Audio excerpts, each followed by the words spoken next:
We've all been there, where you just really want to use my favorite emoji, which is the middle finger, to respond to client reviews. You know she was crazy, it was real, everybody saw she was crazy, and now she's left you a crazy review to prove it. How do you respond gracefully to a negative review? And maybe, look, okay, so she's not always crazy, but like we know, sometimes there are things and there are red flags and we should have heeded the advice or the thing that we felt in the pit of our stomach where we're like, we should not be doing this.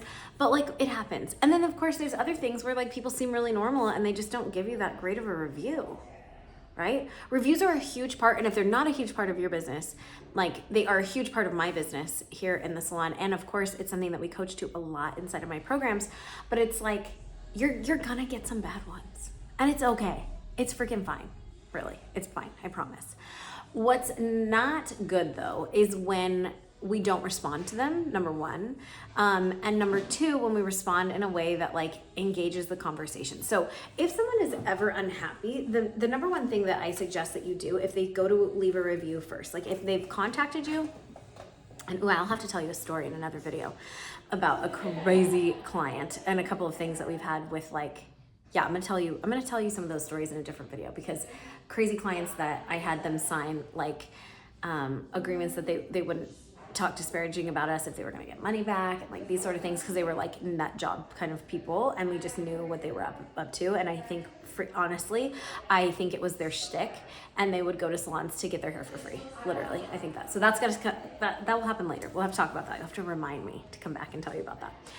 But when you get a negative review, it's your job to respond so that you move things forward. So when and if they respond to a review first and you haven't had a chance to speak to them or to correct the issue outside of the internet, then my whole thing is to find out who they are, get their contact information from our booking site, from like, you know, how they booked, from the salon, from the computer, wherever you get it from the stylist, and to reach out directly to that client and ask them how we can make it right.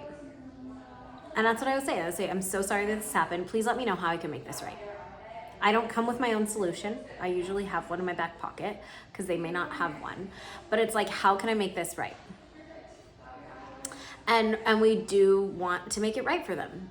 Now, what they say may or may not be possible. If they say, you know, I want all of our money back, or I want my money back, or I want you to fix it for free, and I want my money back. Like, it just depends on your policies. It depends on what you discussed. It depends on the egregiousness of the problem of the hair, right? Is it actually bad, or is she actually cray-cray? Like, I don't know, but it depends. But that is the question I ask regardless of how crazy they are, is how can we make this right for you? Because I want our customers to feel taken care of, even if we screwed up the first time.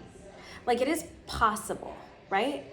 So here's how you do it. Once, like, let's say you've talked to them and you said, you know, like, that's not possible. I'm so sorry. Like, per our contracts or per our policy, like, we do not give refunds as stated, and you initialed and you signed that upon booking your appointment. But what I can do for you is give you a partial refund and or none, and you know, whatever you can do for them.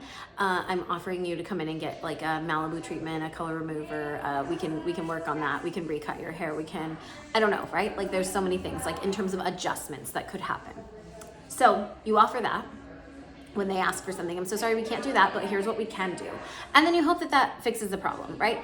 But in case that's not the way, excuse me, or they're not satisfied enough, you do all that and they still go leave you a negative review, what are you gonna do? You're gonna respond in a very specific way. And the reason that we need to do this in such a specific way, and a lot of people don't respond to negative reviews, it's actually great to respond to every review, in my opinion. So, like, here's the deal. We wanna respond so other people see it, because that tells them, people know when people are crazy in reviews. And honestly, like, a bad review or two is sort of good for your ranking. Like, my salon often has 5 stars at multiple points throughout the year, and I'm just like, it seems fake. It seems fake. It seems like you're buying the reviews. It seems, I mean, they're all legit, I promise. Like, we don't buy reviews ever. It's illegal. And we don't, it's just, we have good reviews. We've been here a long time. We're doing something right. However, when we do get a negative one, I'm like, oh, good. It humbles us a little bit and it makes us seem normal, because nobody's perfect all of the time. And frankly, if you are, nobody likes that, right? They want to see that you're a real person, and they want to see how you handle it when you screw up. And also it lets them show what kind of business integrity you have. So you want to respond to these people, obviously incredibly kind. If you spoke to them on the phone, mention that. Like, thanks for your review, Lexi. Even though you're like, really freaking Lexi, are you kidding? Thanks for your review, Lexi. As we previously stated on the phone, blah, blah, blah, blah, blah, we offered to fully adjust, I almost dropped my water, to make any adjustments necessary. If you are interested in coming to the salon, this offer still stands. As we saw you previously, we did do these adjustments, da da da da da da da da. Like, you say what you did. You said how you tried to fix it, even though she didn't let you fix it. Also, if you're like, I'm not a wordsmith, Lexi, this is freaking hard. Nice Lexi, not the Karen Lexi. Sorry if your name is Karen. I know, it's so tough. I'm so sorry. I hope they switch. We need to give Karens a break. But you know what I mean? Like, you're like, what do we do? Like, use ChatGPT.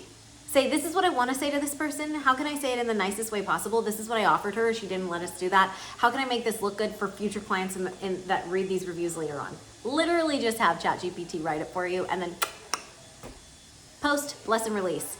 And you're just literally saving face. Like, you're just, sorry, I'm all hot and bothered by this apparently. You're just literally, like, yes, you mean it. And if you didn't already have the conversation and this is the first point of contact, it's like, Lexi, thank you so much for bringing this to our attention. We will be sure to reach out. Like, we will reach out ASAP. Maybe even call them before you respond to the review, whatever, like do it simultaneously. Because we want to make this right for you. Leave it at that, see what happens. Like, it really just matters like how it looks to other people, and then how you fix it with that person. Like, you've already blown it, frankly, probably. But you still could bring it back and fix it. Literally, we've had the craziest ish happen in the salon. The craziest. And it can get, and they leave a review and like, okay, whatever, we reach out, they take the review down and then give us a 5-star review because of how we handled the mishap. Like, it's all in how we communicate. It's all in how we deal with these people. If you show up and say, I see you, I hear you, I understand you weren't happy, I'm really sorry, I take responsibility for that. You're seen, heard, validated. You do that for them. You make them feel seen, you make them know that they're heard, and you validate their concern or their issue. People are like, and then you ask, how can I make it right? Let them tell you. Often they're like, oh, I just, like, there's nothing you can do. It really makes me feel so much better that you actually care. And I'm like, okay, great. So here's what we're gonna do for you. And then I offer them something because I feel like it's the right thing to do. Maybe that's a $50 gift card for their next service. Maybe it's $25 worth of product. Maybe it's, I don't know.